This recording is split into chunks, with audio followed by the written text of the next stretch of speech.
Hello, guys. Welcome to Football Heaven 24/7. I'm your host, Jamie Carter. This is episode 19 on Monday, the 16th of May, 2022. We're going to run through quite a bit today in all of the leagues. It's been a very, very interesting weekend. I got to experience some of it, watched quite a few games myself. As you can see, I'm rocking Pride and Joy Forest top, been supporting them since 1994. Um, Also, there's lots of many good things to get through today. I thank you for your continued support. All those that are liking and subscribing, all those that aren't, you know what to do. All those that are liking and subscribing, get all your friends and family behind me. I'm going to do more and more content. When the season's out, I'm going to start doing reviews of seasons gone by, covering many different teams. Yeah, and concentrating on many interesting topics for a lot of proper football fans out there. Anyway, let's get straight into it. We'll go into the Premier League. Of course, there's battles at the top and at the bottom, and there was a slight twist of fate this weekend. Most of the Premier League games, well, in fact, all the Premier League games this weekend were played on a Sunday. Played yesterday on the 15th. Now we'll rush into it. The top two, obviously, it's still Manchester City and Liverpool. There's at the start of the day there wasn't much in it. You know, there was only like 3 points. But Manchester City had the advantage because Liverpool played in the FA Cup on the Saturday just gone. They won on penalties after a nil-nil draw. Now, there was a few chances in the game. I mean, people that I talked to, they said they thought it was a decent final, but really a final with no goals, it's never great. It can never be that great, you know. So, but Liverpool won on the end, 6-5 on penalties.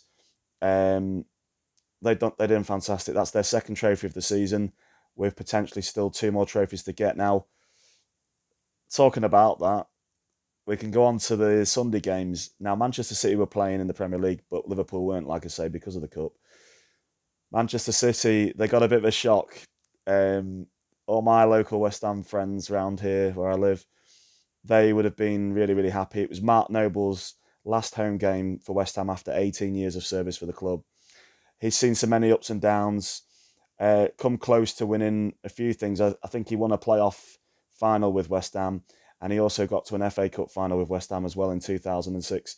He'd been a great servant for the club, but unfortunately, it's his last season and he will be retiring. I dare say he'll get to play some of the Brighton game away, the last game of the season for West Ham next this Saturday coming up. Um, or is it Sunday even? I think it's might be this Sunday coming up even. But West Ham have had a great season. Whether they finish sixth or seventh, they've still had a great season. They're going to end up with European football, which is the best result that they could hope for really in any situation. They've got such a small squad, but Moyes has got a fantastic ability of getting the best out of the players around him. He's done a great job, to be fair. And to see, and if, like I say, if West Ham finish sixth or seventh, I don't think it will matter too much because they're still going to have a chance of winning a trophy. They've done fantastic this year, getting all the way to the Europa League semi-final. Very unlucky against Eintracht Frankfurt.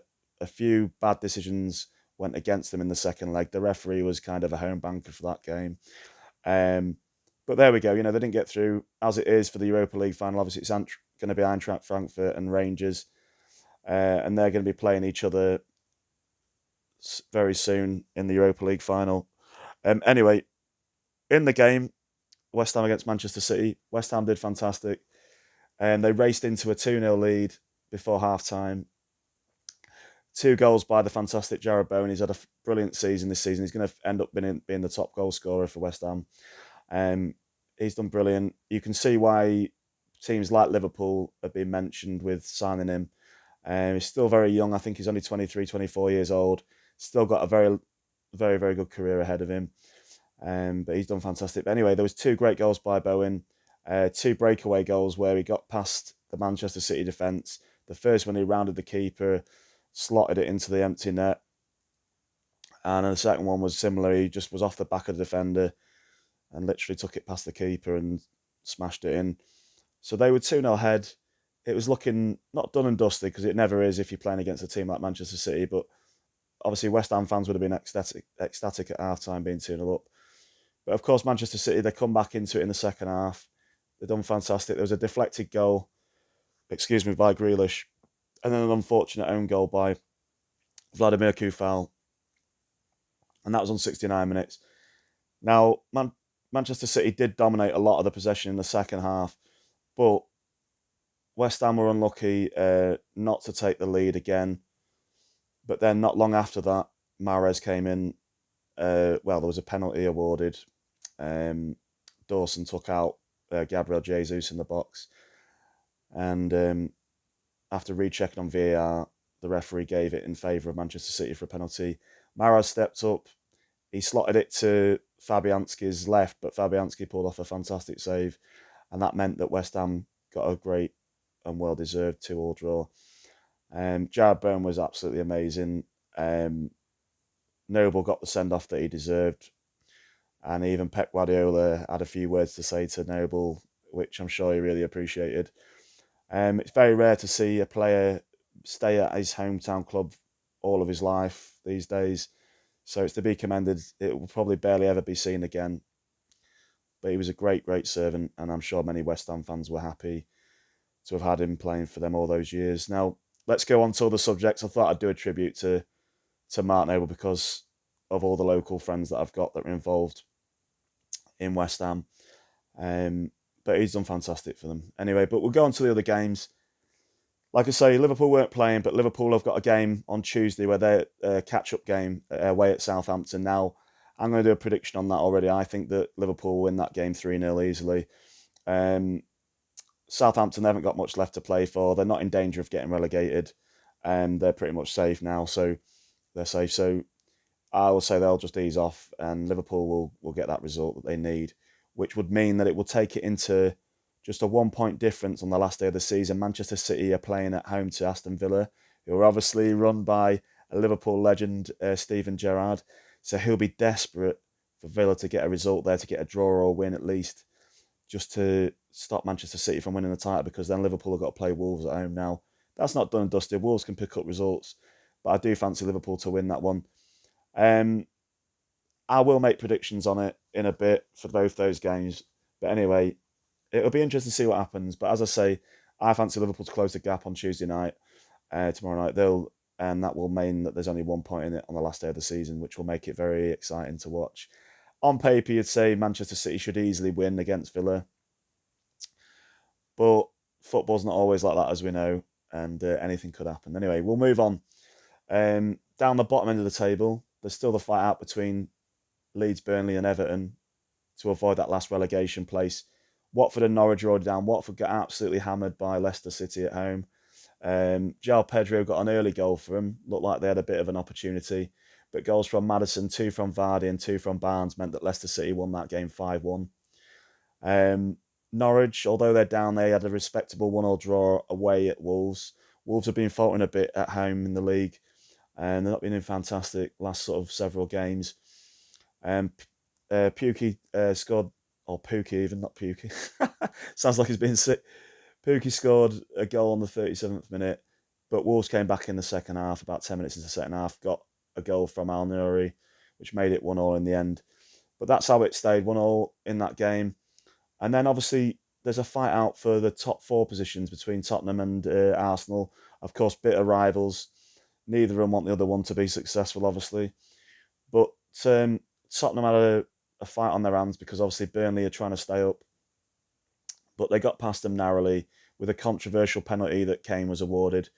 He slotted that away in injury time in the first half to make it 1-0 Tottenham, and that's how it stayed for the rest of the game, 1-0. So that was interesting. In the other 2 relegation sort of teams up against it, Everton did fantastic to be racing to a 2-1 lead at half-time. They had goals from Calvert-Lewin and Richarlison, penalty, a Coleman own goal for Brentford. But unfortunately, Jared Braithwaite got sent off, one of the young defenders for Everton, which meant they were down to 10 men for most of, for all of the second half and a bit of the first half, which gave Brentford the advantage going into the second half, and Brentford really dominated in the second half. A goal from Visser and Henry meant that Brentford came from behind to win 3-2. Brentford have had a fantastic season. They're lying 11th at the moment. They've surpassed expectations. They're probably, without doubt, the the great surprise of the season, along with Brighton. But definitely hats off to Brentford for finishing comfortably in mid-table.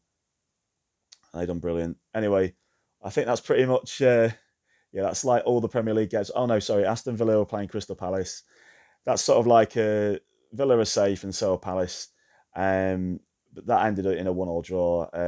A goal from Watkins in the second half, and then a goal from Schlupp about 10 minutes before the end for Crystal Palace meant that it was on as either for those two teams, finishing 1-1. So yeah, that's how it is. So looking at the table going into the remaining games, there's a few catch-up games obviously coming up in midweek for things to turn around a little bit.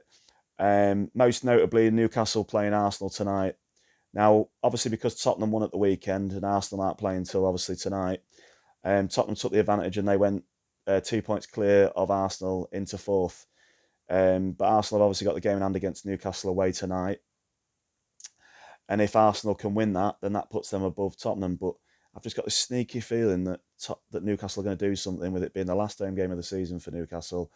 With their fantastic fans that they've got behind them, I fancy them to get a 2-2 draw in that game. So that means that we go into the last day of the season, if my prediction is right, with Spurs still being a point ahead of Arsenal. And Spurs have then got to go away to Norwich, while Arsenal have got to play Everton at home. And Everton are still fighting to stay up, although that might not be the case if Everton can win on Thursday night with their game in hand at home to Crystal Palace. So there's a lot to play for.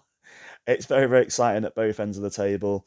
It's been really great. Those fights between Manchester City, Liverpool, Tottenham, Arsenal, and obviously the relegation fights between Everton, Leeds, and Burnley. There's still a fantastic amount to play for, with only another 7 days to go before it's all done and dusted at both ends. Anyway, a lot to look forward to. As I say, though, I think Newcastle will pull a result out, and it will be 2-2. There's another game tonight in the Championship. It's the second leg of the Championship playoffs. The Huddersfield, they drew away 1-1 at Luton last Friday, and I think that Huddersfield are going to win this one 3-1. That's what I'm going to say tonight. And as I said earlier, 2-2 between Arsenal and Newcastle. Obviously on Tuesday, Southampton are playing Liverpool. I've already said that Liverpool's going to win that one 3-0. And then my beloved Forest are playing Sheffield United. They had a great result in the playoffs at 3:00 on Saturday, just gone. They won away at Sheffield United. Steve Cooper's done an absolutely fantastic job. I think him, possibly Billy Davis, who was a manager for Forest a while back, who got Forest into the playoffs twice in the Championship, and obviously Frank Clark in my time were the greatest managers that Forest have had so far in my nearly 30 years of supporting Forest. He's just done brilliantly. I mean, the way that Forest played in that first half, I was watching it on Sky Sports all the game, and Forest should have been like 4-5-0 up at half time. Sheffield United fans were silenced after about 10 minutes. I mean, Jack Colback got a fantastic goal. There was a mistake by Osborne, and he basically slipped as the ball was getting crossed by Sam Surridge into the penalty box, and that allowed Jack Colback to steal in and smash it into the back of the net for Forest to put them 1-0 up on 10-minute mark. Into the second half, Sheffield United came out stronger. They had to, because they had such a poor first half. They threatened, they had the possession, but they didn't really have many clear-cut chances to equalise. Anyway, the game went on. There was a mistake by Egan, which fortunately deflected to Brennan Johnson. Now, there's a bit of history. Brennan Johnson's dad, David Johnson, he used to play for Forest in the early noughties. And in season 2003-04, Forest yet again were playing Sheffield United in the playoffs. Now, it was 1-1 in the first leg in 2004. But in the second leg, Forest took a 2-0 lead, and Brennan Johnson's dad, David, scored the first goal in that game and put Forest 2-0 up. So they were 3-1 up on aggregate. But then Sheffield United raced back on the night to win 4-3, and obviously I was heartbroken at the time. I was only 23, I think. So it was a long time ago. But this was sort of like a bit of revenge for that, Forest fans suffered that night, and I just felt it was brilliant, like the Sky Cameras was taking a Went into the stands, obviously saw David Johnson celebrating, because David Johnson was emotional that night in 2004, and to see his son hopefully rewrite history, for Forest fans. I mean, Forest were loving it. There was 3,000 away fans. They're going crazy. That put them 2-0 up. Um, but Sheffield United, they did put up a big fight in the second half, and they got a goal on the 91st minute. And it meant that the game finished 2-1. So it's still open for the second leg. Although, as I say, Forest are playing that return leg at home. Now, Forest haven't lost in 10 games at home in the league. And I really fancy them to win, even though I'm not saying that to be biased. I just think they're the best counter-attacking team in the Championship. Well, out of all those Championship playoff teams. They've scored the most goals by far this season out of all the playoff teams. And I fancied that game, like I say, for Forest to win that game 3-1. I don't think it'll be that tight. I think Forest will probably score first, and Sheffield United will get an equaliser to make it a bit uncomfortable. But then I think Forest will race away with it. I just think there's too much at stake. I think the Forest fans will get them over the line, and I think it's going to be really interesting. And if my predictions are right, I predict that Forest will be playing Huddersfield Town in the Championship playoff final on Sunday the 29th of March, which obviously I will be going to. Sorry, not March, May, which I will be going to, because that's, the first chance to get up into the Premier League since 1999, which is 23 years ago. So insane for a team that big to be out of the league that long, but we've seen other teams, be taken out of it for that long as well. So, I mean, Blackburn Rovers are still in the Championship, and they flipping won the Premier League in '95. So it's insane, really. It's insane what's happened. The teams that have fallen so far since I was a teenager watching football. But anyway, moving on. Yeah, so when we look at that, it was fantastic. Since the last episode I did, Sunderland will be playing Wycombe Wanderers in the League One playoff final. That's this Saturday coming up. I predict that Wycombe, will get past in that one. I think Wycombe will cause a shock. I think Sunderland fans will be a bit gutted. I think it's going to be 2-1 Wycombe in that game, and then for them to have a quick return. I really rate Gareth Ainsworth, the Wycombe Wanderer manager. I think he will get them back up there. We know what's happening in League Two because I already covered that the other week, although there was 2 playoff games over the weekend. Mansfield won 2-1 at home to Northampton, and Swindon beat Port Vale 2-1. Those other games in the playoffs will be played in the week. I'll be doing a preview on those games on another episode, possibly on the possibly later today. I was looking into it, thinking what I would do with it. Now, there's not that much else to talk about. The playoffs. Oh, there was. If you go into the National League, so the National League, I went to watch Dagenham against Wrexham, and Dagenham had to win to get into the playoffs and hope that Chesterfield lost to Woking at home. Unfortunately, Chesterfield drew 0-0 with Woking, which meant that they retained their playoff place. Dagenham won fantastically 3-0 against Wrexham, which kept Wrexham in the playoffs. And Stockport County won because they won the league because they won 2-0 at home to Halifax Town. So congratulations to Stockport County. They did fantastic. Goals from Paddy Madden and a goal from Colars sealed it for them. There was over 10,000 fans at Edgeley Park. And Stockport got to return to the Football League for the first time in a very long time. I don't know how many years it is. I'm guessing it's about 10 years or something like that.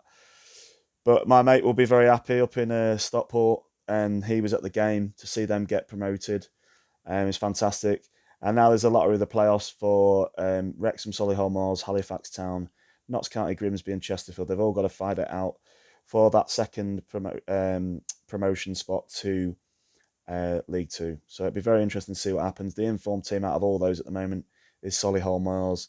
I would say they are probably narrow favourites along with Wrexham to go up along with Stockport County. But we'll see how it pans out. I might do a little bit of a review on all of that. But yeah, very exciting stuff. Celtic were also crowned champions of the Scottish Premier League over the weekend. They won convincingly 6-0 at home to Motherwell. Rangers did their part away at Hearts, winning 3-1 after going 1-0 down. So that was that. I'm going to do a very, very quick review of what happened in the European leagues. A couple of the European leagues ended this weekend, just gone. The German league finished. Bayern Munich naturally were champions again, pretty boring stuff, but I think they were champions for the 10th season in a row, which is pretty lame for any other German fans that and their teams to watch. But yeah, Bayern Munich, they had a 2-2 draw away at Wolfsburg, but they already won the league. They finished with 77 points. Borussia Dortmund finished second with 69 points. Borussia Dortmund, it was Haaland's last game for Borussia Dortmund. They won 2-1, which put Hertha Berlin into a playoff against third place team in Bundesliga 2.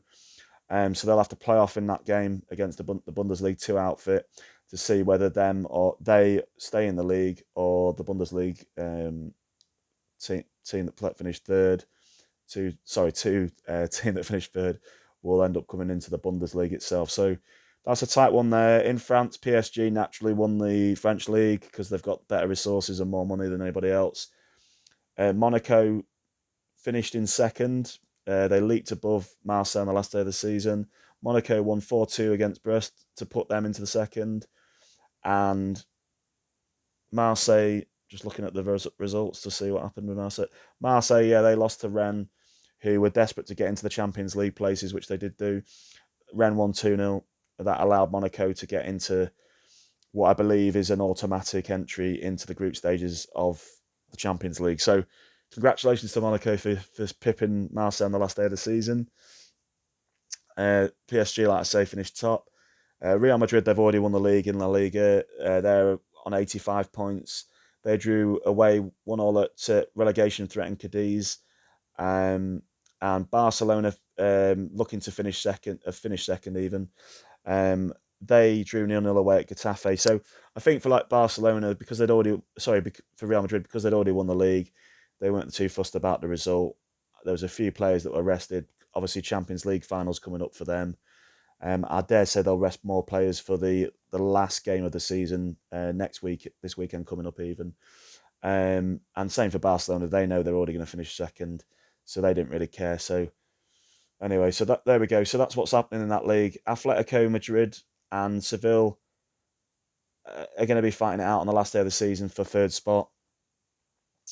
Atletico Madrid, they won their last game of the season.